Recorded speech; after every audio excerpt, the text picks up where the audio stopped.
Nobody saw this coming. The Mariners and the Orioles, both double-digit win streaks. I got to talk about both these teams. I want to start with the Mariners. The Mariners have been fantastic of late. You know, entering Thursday, we're recording this on a Thursday. They haven't yet played their game tonight. They have been on a 10-game winning streak. They have clawed their way not only into the wild card conversation, but they're a game and a half out of the top wild card spot. They're 47-42, tied with the Red Sox and the Blue Jays for the second and third wild card spots. They're tied with them. They have been fantastic ever since the brawl. Might I add, the Angels, this brawl that took place, I think the Angels probably did it to get a little kick and to kind of push themselves forward.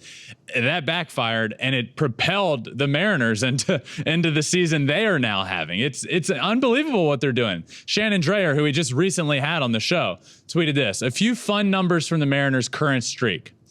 Mariners have won 7 consecutive series since winning 14 in 2001. So they've won 7 consecutive series, and the best that they've ever done is 14 consecutive in 01 when they broke the all-time record for wins. They've also swept 3 consecutive series for the first time since 2003.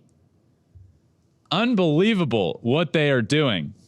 According to Fangraphs, the Mariners have a 50-50 chance now of making the playoffs. June 19th, so a month ago, they were 29-39 and had a 5.3% chance of making the playoffs. Fast forward less than a month. That was June 19th. Fast forward less than a month, and they have a 50-50 chance of making the playoffs, according to Fangraphs. That's pretty cool. They've been doing it all over the map. One, Robbie Ray has been fantastic. Friend of the pod from last year. Robbie Ray is a stud. He was a lot of fun, a good interview. He struggled to start the year. Obviously, he did it in Toronto last year, wins the Cy Young Award, gets traded over to, or gets picked up and is now with the Mariners. Doesn't have the start to the year he wanted or that anybody expected. But in his last month or so, there hasn't been many better pitchers in the game of baseball. He has been really, really good and a big part of this turnaround for the Mariners. You needed Robbie Ray to be Robbie Ray, and now he has been. In his last 6 starts, a 0.91 ERA, 4 earned in 39 2/3 innings, 11 walks compared to 46 strikeouts. When I had Shannon Drayer on a week or so ago, we talked about that turnaround, and she said literally on the fly, Scott Servais came down in the dugout in between innings. Robbie Ray was getting roughed up a little bit in the game, and Scott Servais and him had a talk. He went down and said, you got to figure this out. Figure it out right now. Robbie Ray on the fly picks up a 2-seamer again, starts throwing it, and ever since that conversation, he has been fantastic. That's an incredible story. That is cool. You're told to figure it out. You look in the mirror, and you did just that. You figured it out. Unbelievable. Bob Nightingale tweeted this: the Mariners would be in the playoffs if the season ended today with their sensational streak. 10 consecutive victories, first time since April 8th through 17th in 2002. First time since July 27th through September 20th of 2001 that they've had 3 consecutive sweeps. That was in May 27th through June 5th of 2003. They're doing things right now that we haven't seen the Mariners do in a long, long time. And this is no surprise or no secret. The Mariners have the longest playoff drought in all of American professional sports. That's how long it has been.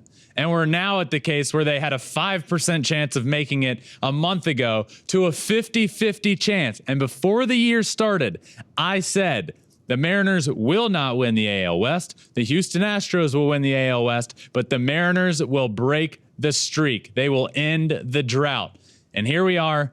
It wasn't starting off great, but now they are rolling. Since June 21st, they're 18-3, best in baseball. 9-2 at home, fourth best in baseball. 9-1 on the road, best in baseball. Only team with less than 2 losses on the road since June 25th, and they have just 1 blown lead in that time, which is the fewest in baseball.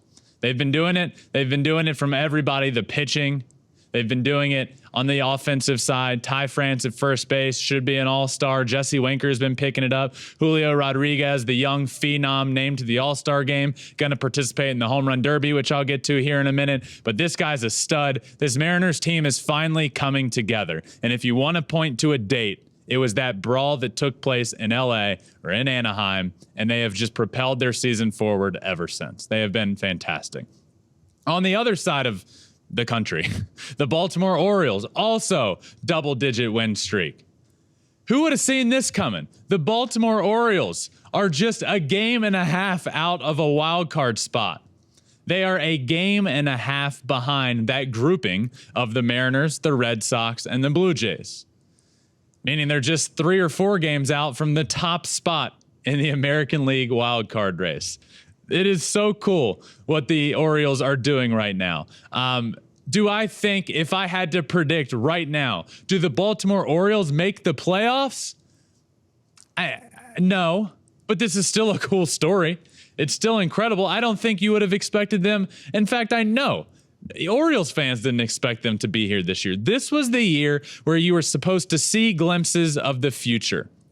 I had Cedric Mullins on the show earlier this year, and we talked about that. I said, this team has the writing on the wall to be good, to be really good. How excited are you for the future with guys like Adley Rutschman around the corner? At the time, he wasn't a big leaguer. Grayson Rodriguez coming up. You know, you have John Means, who's injured this year, but Austin Hayes doing what he's doing himself. Cedric Mullins, first 30-30 player in Orioles history last year. And he said, yeah, I'm with you. We're close. We are close to being good. And now, according to Elias, the Orioles have swept 3 consecutive series for the first time since April 22nd to May 1st of 2005. Their current 10-game winning streak is tied for 5th longest season winning streak in team history. So where can you point to here? With the Mariners team going on their stretch, you can point to the brawl they had in Anaheim, and ever since they're 13-2. Well, for the Orioles, you can point to the call-up of Adley Rutschman, the prize prospect, the best prospect in baseball. And, well, we had been hearing about him for years, it seemed like. And we were just, when can he make his debut? Orioles started the season 16-24 through May 20th. That's a pace for 65-97. Starting May 21st, they are 24-20. That's an 88-74 pace, nearly the same record as the last time the Orioles made the playoffs. What happened on May 21st? Well, my friends, that was the day of the Adley Rutschman call-up.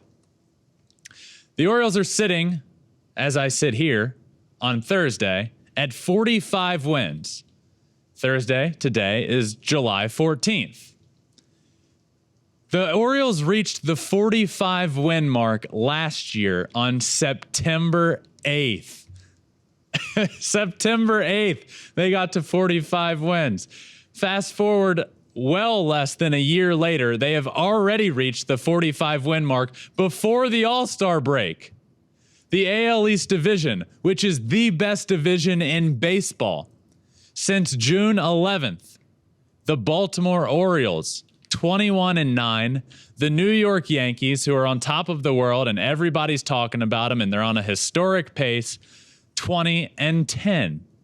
The Orioles have a better record in that stretch. The Red Sox 16-14, the Rays 14-16, and the Blue Jays, who are now out their manager, Charlie Montoyo, gone, are 13-19 in that stretch.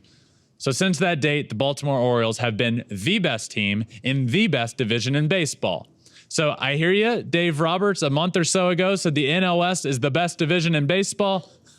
My friend, not so fast, not even close. The AL East is the best division in baseball, and that was right around the time the Orioles started to do what they're doing now. Now it's not even close. Every team in that division is over 500. The Orioles are doing it with the lowest payroll in Major League Baseball at $45.5 million. They also have the lowest payroll for a current 26-man roster at $32.65 million. It's special what the Orioles are doing, and I just love this. And I say this because it's so good for baseball. It's so good for a fan base. On this show, the day after Adley Rutschman got called up, I sat here and I talked about this is so good for a fan base because it just provides a sense of hope. A fan base that has been craving winning for so many years now, who hadn't even had a month over 500 in years, gets to call up their prized prospect. It presented hope. With that came the hope of the future. Little did we know when I sat there on that day and said that the future is now for the Orioles. The future is right in front of us, and we're seeing it without the firepower they're going to have for the next few years. Do I believe the Orioles are going to make the playoffs? I do not. Do I believe the Orioles are going to make the playoffs and be in the playoffs for years to come? I do. I believe in this Orioles team. I believe in the core that they have built. Cedric Mullins, John Means, Adley Rutschman, Grayson Rodriguez, Trey Mancini, Austin Hayes. You know, there was talk of Trey Mancini getting traded just a couple of weeks ago. Now you hold on to him. Who knows what could happen? I don't know, but the Orioles are rolling. The Seattle Mariners are rolling as well. But this is just a blast to watch. Baltimore Orioles tweeted this. We win 10 games. Twitter glitches. We may or may not have caused a little chaos. That's what's happening right now in baseball. Just a little bit of chaos. Thanks for watching. If you love flipping bats, swinging 3-0, or just talking ball, join us. Call us at 213-537-9339 with your questions. We have a weekly guest, and we have a lot of fun, so hit that subscribe button.